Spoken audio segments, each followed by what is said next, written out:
Encore, foyer de l'Asie chaleureuse, ville colorée de bleu et de vert, constamment en mouvement. À peine arrivés dans cet ensemble mythique, nous sommes accueillis par de grands et majestueux éléphants et par la même occasion transportés dans le passé d'une des plus grandes civilisations médiévales, l'Empire des Khmers. La fête de l'eau au Cambodge se déroule au moment de la pleine lune, à la fin de la saison des pluies.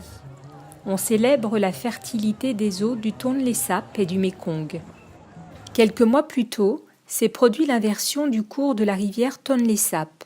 En mai, à la mousson, il y a une telle accumulation d'eau dans le Mékong que l'excès se déverse dans la rivière Tonlé Sap, ce qui la force à s'inverser et à revenir à sa source, dans le lac Tonlé Sap, dont la superficie atteint jusqu'à 4 fois sa surface originelle.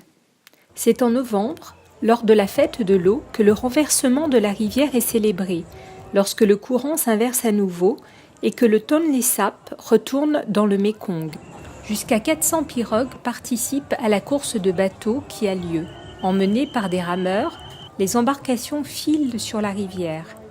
Une pirogue peut contenir jusqu'à 60 rameurs. Elle est décorée dans un style khmer.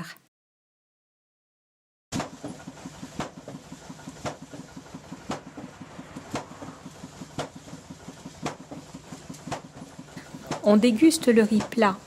Il a été préparé pour l'occasion.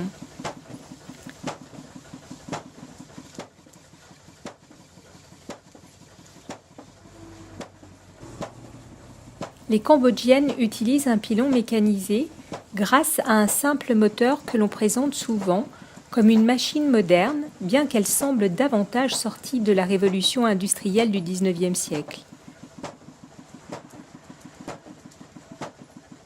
Le riz est soigneusement grillé, puis pilé, et finit par remplir des sacs qui seront vendus au bord des routes.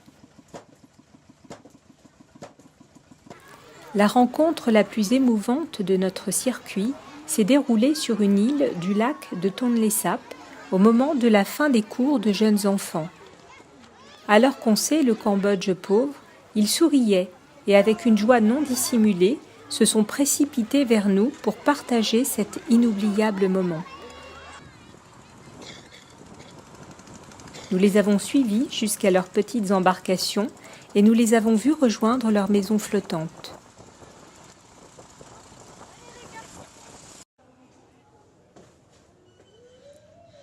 Parmi tous les temples d'Angkor, il y en a un plus pittoresque que les autres.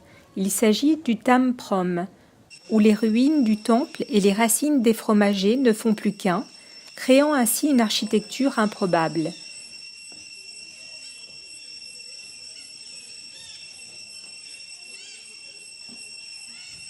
Cette singularité s'accompagne du chant des oiseaux et de celui du criquet au son aigu, strident, voire même étourdissant.